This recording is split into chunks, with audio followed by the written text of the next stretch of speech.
Prinsip efektivitas operasi. Prinsip yang pertama, karena sumber daya yang terbatas menentukan kapasitas, upaya untuk meningkatkan output harus fokus pada sumber daya yang menghambat. Kapasitas suatu sistem tidak ditentukan oleh jumlah jam sumber daya yang menganggur. Itu tergantung pada kapasitas mata rantai terlemah atau paling tidak produktif dalam rantai. Yang pertama, karena kemacetan menentukan kapasitas, identifikasi, dan pengurangan kemacetan adalah prioritas utama untuk meningkatkan kapasitas. Untuk mengurangi kemacetan, alokasi sumber daya harus diuruskan berdasarkan kontribusi proyek terhadap sumber daya yang langka atau terbatas. Kedua, menyeimbangkan aliran kerja melalui suatu proses akan memaksimalkan kapasitas. Memaksimalkan kapasitas mesin atau proses individu tidak efektif karena kemacetan akan membatasi sistem. Ketiga, downtime sangat mahal karena 1 jam yang hilang pada bottleneck hilang di seluruh sistem. Waktu menganggur pada kemacetan akan mengurangi output dari keseluruhan proses. Keempat, ukuran kapasitas. Salah satu cara untuk meningkatkan kapasitas adalah dengan mengurangi waktu yang dihabiskan untuk menyiapkan proses atau mesin. Tetapi ini hanya efektif jika penyetelan dikurangi pada hambatan. Untuk mengurangi pengaturan di bagian lain dari sistem akan meningkatkan kapasitas bagian individu dari sistem, tetapi tidak untuk proses secara keseluruhan. Selain itu, hambatannya mungkin kapasitas mesin atau tenaga kerja. Yang terakhir, jika ada variabilitas, diperlukan kelebihan kapasitas pada bottleneck untuk menjaga keseimbangan aliran. Jika sistem memiliki kapasitas rata-rata yang hampir tidak memadai, maka variasi di atas rata-rata akan mengakibatkan kekurangan, menciptakan waktu tunggu yang lama untuk keluaran atau persediaan barang dalam proses yang mahal atau keduanya. Hanya sedikit proses yang dapat berproduksi secara konsisten pada kapasitas penuh untuk periode waktu yang akan berlanjutan. Prinsip efektivitas operasi. Prinsip kedua, proses harus sesuai dengan kebutuhan produk atau jasa yang akan dihasilkan. Dalam artikel Harvard Business Review 1979, yaitu Lean Manufacturing Process and Project Life Cycles, Robert Hayes dan Stephen Wheelwright mengidentifikasi 5 jenis proses dengan jenis produk yang sesuai. Yang pertama, manajemen proyek yang unik umumnya sesuai untuk produk yang unik seperti satelit komunikasi atau rumah yang dibuat khusus. 2. Toko yang memproduksi sejumlah kecil produk yang berbeda sesuai untuk lini produk dengan variasi yang tinggi dan volume yang relatif rendah. 3.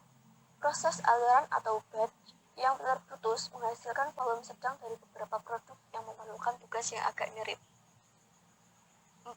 Proses jalur perakitan dapat dilakukan dengan kecepatan mesin atau kecepatan operator menggunakan jalur produksi yang seragam untuk menghasilkan produk dalam jumlah yang relatif besar. Yang kelima, proses aliran berkelanjutan melibatkan produksi padat modal, otomatis, volume tinggi, biasanya produk jenis komoditas. Nah, seperti halnya kerangka kerja apapun itu, matrik proses produk tidak boleh dilihat sebagai tempat tetap tetapi hanya cara untuk membantu manajer memikirkan masalah struktur produk dan pilihan teknologi proses. Prinsip yang ketiga, bisnis jasa harus menyesuaikan serangkaian tendangan unik yang didorong oleh intensitas tenaga kerja, tingkat interaksi, dan penyesuaian yang diharapkan. Operasi jasa sekarang mengumpulkan lebih banyak perhatian daripada manufaktur di banyak bagian dunia.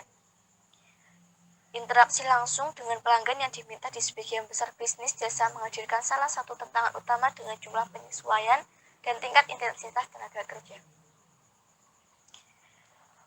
Bisnis jasa profesional menghadapi intensitas tenaga kerja yang tinggi, ditambah dengan tingkat penyesuaian yang tinggi dalam pekerjaan yang menuntut perhatian ketat untuk menarik dan mempertahankan orang-orang yang memenuhi standar kualitas yang diinginkan. Bisnis-bisnis ini selalu bergantung pada kelas karyawan yang digambarkan sebagai pekerja berpengetahuan, yang seringkali menunjukkan komitmen yang lebih besar pada profesi mereka daripada majikan mereka. Yang ketiga, pabrik layanan menangkap bisnis yang telah meningkatkan penawaran layanan mereka ke penawaran yang lebih umum, yang juga membutuhkan interaksi sesuai dengan pelanggan. Misal, pada sebuah hotel menawarkan beberapa tugas yang sama dengan rumah sakit. Check-in, check-out, layanan makanan, pembersihan kamar. Pabrik jasa juga memiliki aset fisik yang jauh lebih banyak daripada dua jenis lainnya. Dan karenanya berfokus pada pemanfaatan aset karena tenaga kerja lebih murah dan kritis. Demikian pula, layanan massal cenderung memiliki penawaran layanan umum tanpa penyesuaian tetapi jauh lebih padat karyanya. Bisnis ini umumnya memperkerjakan sejumlah besar karyawan yang kurang terampil. Dengan demikian, perusahaan-perusahaan ini harus memiliki proses yang efektif dan berbiaya rendah untuk menarik dan melatih karyawan. Mereka juga menginvestasikan sumber daya yang cukup besar dalam mengembangkan prosedur operasi standar yang dapat dengan mudah diadopsi oleh staf berketerampilan lebih rendah untuk meminimalkan kebutuhan akan pelatihan ekstensif. Selanjutnya adalah prinsip 4. Antrean pelanggan harus dikelola untuk menyeimbangkan biaya. Antrean mengurangi nilai produk atau layanan bagi pelanggan dan pendapatan yang dapat diperoleh perusahaan. Waktu server juga mahal bagi perusahaan karena bekerja menganggur yang menunggu untuk memberikan layanan masih harus dibayar. Mengingat ketidakpastian dalam waktu layanan dan waktu kedatangan, seorang manajer harus berusaha meminimalkan jumlah biaya layanan yang buruk dan server yang menganggur. Menggabungkan antrean. Seperti antrean tunggal untuk beberapa mesin kasir, banyak restoran cepat saji dapat mengurangi waktu tunggu pelanggan dan juga waktu server secara bersamaan. Menggabungkan beberapa antrean membantu memastikan bahwa satu server tidak menganggur sementara yang lain memiliki pelanggan yang mengganggu. Jumlah server dapat disesuaikan menggunakan lebih banyak server pada waktu sibuk dan lebih sedikit pada waktu yang lebih lambat. Tingkat di mana layanan diberikan dapat dipercepat dengan pelatihan, analisis proses, dan desain ulang, atau investasi dalam teknologi. Pola kedatangan pelanggan kadang-kadang dapat diubah dengan insentif bagi pelanggan untuk datang pada waktu tidak sibuk atau dengan memperpanjang jam layanan yang tersedia hingga akhir pekan dan malam hari atau dengan layanan telepon 24 jam. Tingkat kedatangan juga dapat diatur dengan pindah ke janji temu daripada antrian pertama dilayani. Karena pilihan ini dipertimbangkan, penting untuk mengingat biaya relatif. Waktu menganggur belum tentu buruk. Mungkin lebih baik jika seorang pegawai menganggur di bagian gudang daripada memiliki antrean.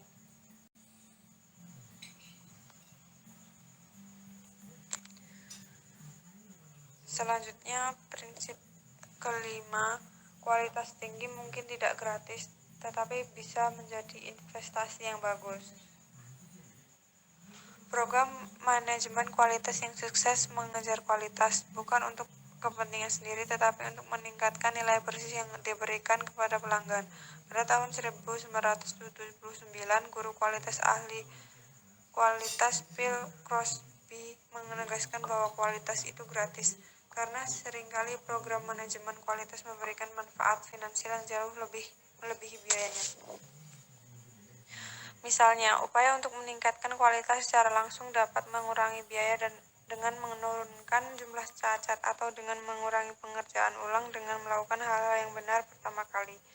Investasi yang meningkatkan biaya manajemen kualitas terkadang dapat menghasilkan produk atau layanan yang cukup terdiferensiasi sehingga pelanggan membayar premi di atas biaya manajemen kualitas. Di lain waktu, manajemen kualitas meningkatkan biaya tanpa disertai dengan harga premium. Meskipun kualitas tidak bebas dalam situasi itu, merupakan investasi yang baik jika manajer mengantisipasi manfaat kualitatif yang kurang terukur seperti pelanggan yang lebih setia, permintaan yang lebih tinggi, atau harga premium di masa depan berdasarkan catatan kualitas tinggi. Sayangnya, biaya kualitas yang buruk sering tidak diperhatikan. Untuk mengidentifikasi biaya tersembunyi ini, perusahaan harus memeriksa 4 kategori utama biaya kualitas: pencegahan, penilaian, kegagalan internal, dan kegagalan eksternal. Mengingat biaya kualitas yang buruk, program manajemen kualitas yang efektif harus menjangkau batas-batas departemen dan bahkan organisasi. Program kualitas dapat mencakup pengukuran cacat produk atau masalah layanan, membangun sistem untuk mencegah masalah kualitas, mendefinisikan ulang hubungan pemasok untuk mendorong pemecah masalah kolaboratif, meningkatkan antarmuka pelanggan untuk lebih memahami dan menyampaikan apa yang dihargai pelanggan, mengembangkan produk baru menjadi lebih baik, memenuhi kebutuhan pelanggan, mengubah insentif karyawan dan skema kompensasi. Prinsip 6.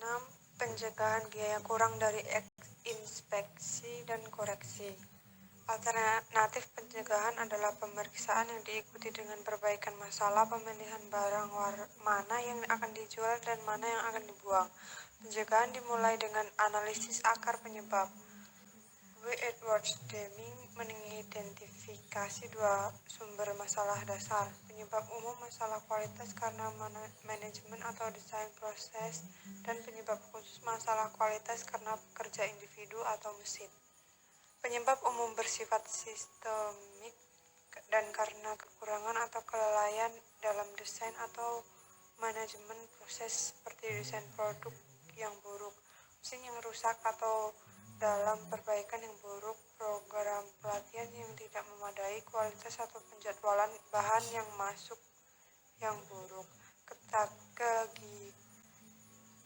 tagihan bahan yang tidak tepat, insentif yang tidak tepat untuk pekerja, kondisi kerja yang buruk, atau masalah lain yang dialami oleh banyak operator, penyedia layanan, atau mesin.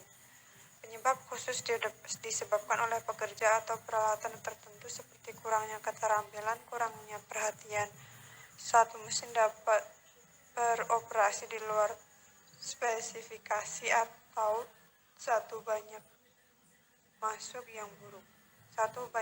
masuk yang buruk. Standar Six Sigma menangkap 2 konsep penting dari kontrol proses: presisi dan akurasi. Presisi mengukur konsistensi output dari suatu proses, misalnya jumlah waktu untuk menangani panggilan pelanggan. Pengukuran akurasi terhadap beberapa standar, contoh perwakilan layanan pelanggan mungkin secara konsisten menyelesaikan panggilan dalam 1 menit, termasuk 30 detik waktu tunggu dengan prediktabilitas tinggi. Namun jika 45 detik adalah tujuan kami, akurasinya akan rendah. Tindakan yang diperlukan untuk meningkatkan presisi cenderung berbeda dari tindakan yang diperlukan untuk meningkatkan akurasi. Dalam hal ini, manajer pusat panggilan mungkin dapat meningkatkan ketepatan dengan melatih perwakilan layanan pelanggan, tetapi mungkin perlu menambah staf untuk meningkatkan akurasi karena waktu tunggu. Pada 1996, Michael Porter menerbitkan artikel Harvard Business Review dengan judul "Apa itu Strategi?".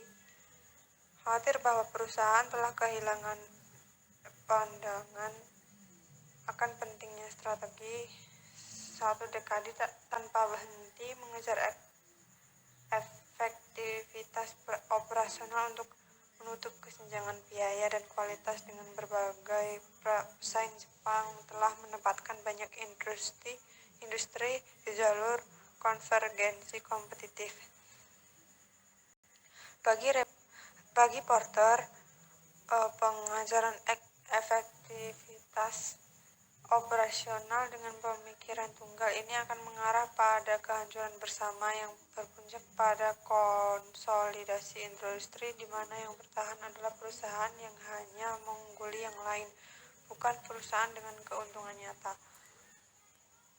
Porter membuka artikelnya dengan pernyataan yang dimaksudkan untuk menarik perhatian pembacanya.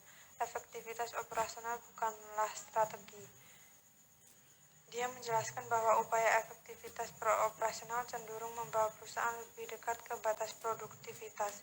Porter mendefinisikan strategi sebagai penciptaan posisi yang unik dan berharga, yang melibatkan serangkaian aktivitas yang berbeda. Dia juga mencatat bahwa strategi membuat trade-off dalam bersaing, termasuk memilih apa yang tidak boleh dilakukan. Terakhir, dia menekankan pentingnya kesesuaian di antara aktivitas perusahaan. Keberhasilan suatu strategi bergantung pada melakukan banyak hal dengan baik, bukan hanya sedikit, dan mengintegrasikan di antaranya. Strategi keseluruhan yang efektif. Menurut definisi Porter sendiri, memperkuat kebutuhan kritis akan strategi operasi, menciptakan sistem kegiatan yang memperkuat diri sendiri, yang menampilkan posisi strategis yang baik adalah inti dari strategi operasi yang efektif yang mendukung strategi perusahaan. Dari strategi manufaktur ke strategi operasi. Pada akhir 1970-an, Stephen Wheelwright menyoroti pentingnya keputusan mengenai infrastruktur manufaktur yang dari waktu ke waktu menyebabkan perbedaan antara area keputusan struktural seperti lokasi dan kapasitas pabrik, dan sistem komputer yang semakin meluas seperti manufaktur. Perencanaan sumber daya atau MRP yang digunakan untuk mengelola fasilitas. Ketika investasi teknologi informasi mulai menyaingi investasi dalam peralatan produksi, ruang lingkup strategi operasi jelas perlu diperluas untuk mencakup keputusan infrastruktur ini. Pandangan strategi berbasis sumber daya berasal dari sebuah buku berjudul The Theory of the Growth of the Firm oleh Edith Penrose dari Oxford University Press 1959. Aliran strategi ini yang dipopulerkan oleh J. Burney pada awal 1990-an menerapkan perspektif bottom up yang berfokus pada perusahaan daripada industri. Pendukungnya menyoroti kebutuhan untuk membangun kemampuan dari waktu ke waktu dan mencatat bahwa ketergantungan alur dapat membatasi pilihan perusahaan karena berinvestasi dalam kegiatan strategis yang berbeda dari waktu ke waktu. Ahli strategi memutuskan aktivitas yang akan menghasilkan keunggulan kompetitif dan eksekutif operasi hanya mengeksekusi. Pada kenyataannya, strategi operasi harus mempertimbangkan kemampuan apa yang harus dibangun dan disempurnakan dari waktu ke waktu. Strategi operasi harus mencakup keputusan struktural serta kemampuan operasional yang diperlukan untuk mendukung posisi kompetitif yang berbeda.